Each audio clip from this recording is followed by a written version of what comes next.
Welcome into Hot Mic Sports, everybody. I am your host, Ben Merrick. We have an awesome video for you guys today. We're starting a brand new series. Through each NBA team, I'm going to have their own individual video. Off-season moves, I think every team needs to make in order to get them over the hump wherever they want to be. So if it's like a bottom feeder, maybe it's getting them into playoff contention, or maybe it's just sticking with the development of their players. But in this particular video, we're going to start off with the Milwaukee Bucks. And this would be the championship contending hump that they need to get over. And I'm going to say what they need to do that in two possible scenarios, and that's based on Giannis Antetokounmpo. So if you guys want more videos like this, you want to stick around for the series, make sure you hit the subscribe button, like the video so I know you guys like them, and we'll hop right into the rebuild. So obviously the goal for the Milwaukee Bucks this year is the championship. And the first scenario is going to be if Giannis Antetokounmpo signs the 5-year Supermax extension, or even if it's not a 5-year, maybe it's a 2-year extension for Giannis. I'm going to go over that scenario first, and then I'll hop into if he were to say that he was going to leave. We'll go with that next. So the first thing that the Milwaukee Bucks need to do if Giannis signs for past this year would be to get CP3 on the team.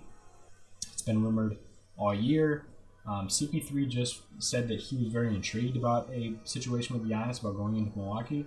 Seems like all sides would be on board for that. Oklahoma City's been wanting to dump Chris Paul, and Chris Paul's statement after Oklahoma City lost seemed a lot more like a goodbye.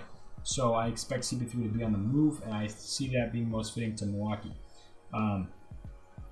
The projected trade that I would make would be Chris Middleton, Ersan Ilyasova, DJ Wilson, and 2 future first-round picks going to Oklahoma City for Chris Paul. And it's the only thing that really makes sense for the salaries. The Oklahoma City Thunder will want draft stock.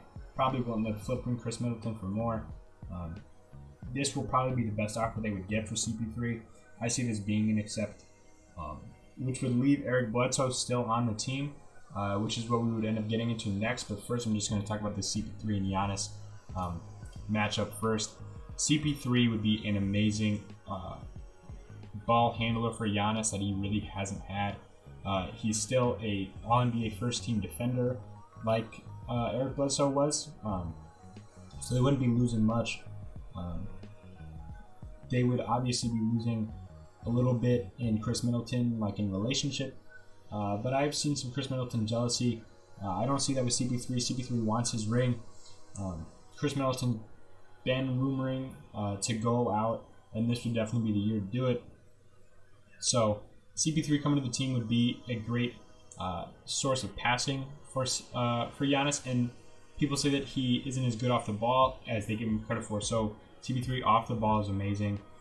He'll definitely knock down shots for you at a higher clip than Eric Bledsoe. Better passer, just as good a defender all around. I see this being a great fit for Milwaukee if they can find a way to get CP3 on the team, and this is my projected way of doing that. So I'm targeting keeping Donte DiVincenzo and Brook Lopez in this scenario. I want Brook Lopez to stretch the floor with Giannis. He's proven that he can be an amazing interior defender. Just made an all-defensive team. And then, sorry, I was saying all-NBA team this whole time. I'm talking about all-defensive teams. CP3 can definitely be an all-defensive type player, and then Brook Lopez goes along with that. Also, they can both stretch the floor alongside Giannis, is very, very important. I want to keep Donte DiVincenzo. I feel like if you can't, no, this is a scenario where you want to keep Giannis, but Donte DiVincenzo definitely developed a lot last year. He took a huge step. I see him doing another huge step this year with Chris Middleton being gone and a better passing point guard. I see Donte opening up the floor on his offensive side, and he's always been a great defender, especially at Villanova. So I say you keep Donte DiVincenzo, keep Brook Lopez, obviously keep Giannis, trade for CP3, and then the final trade for the Milwaukee Bucks this offseason would be getting TJ Warren for Eric Bledsoe, who you retained, and then the 1 first-round pick in the future and 1 second-round pick.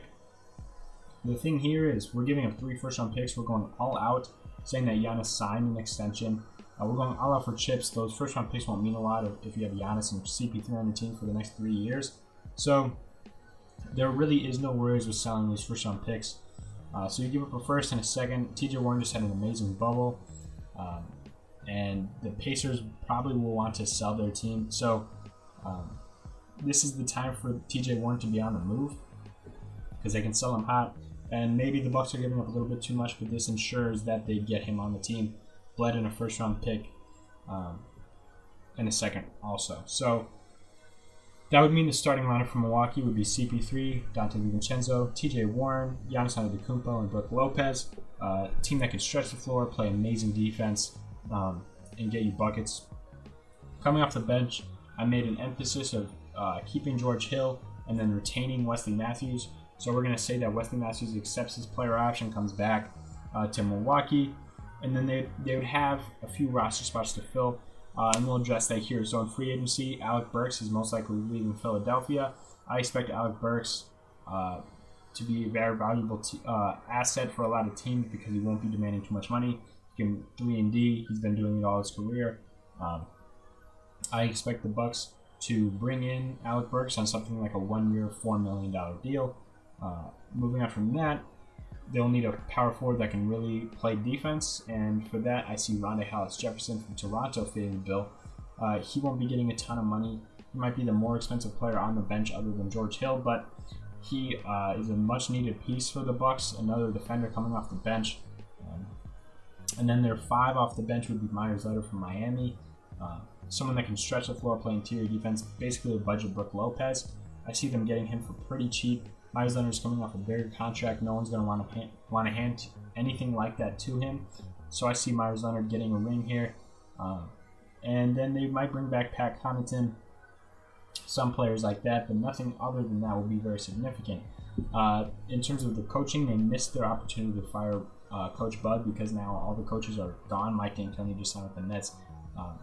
That's basically ensuring that that's the last coach. So they're going to have to ride it out with Coach Bud.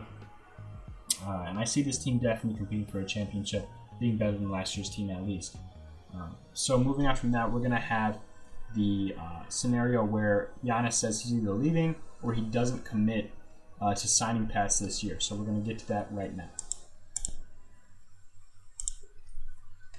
Okay, so for the situation where Giannis says he's leaving or does not plan to commit to a long-term contract, says he's going to leave after the year, this is what would happen. I would expect a either sign-and trade or just straight-up trade Giannis. So it would end up, for me, in my projections, going to Atlanta to pair alongside Trae Young. It's a perfect fit. For Clint Capella, Cam Reddish, DeAndre Hunter, the 6th pick, next year's Hawks unprotected pick, and the year after that, top 10 protected pick. This would be pretty fair value when you're looking at what you're getting in Giannis, especially if it's a sign and trade. It's a 5-year thing. Capella's basically a watch at this point, but Cam Reddish, DeAndre Hunter, and 3 first-round picks, especially saying Atlanta doesn't need that first-round pick this year.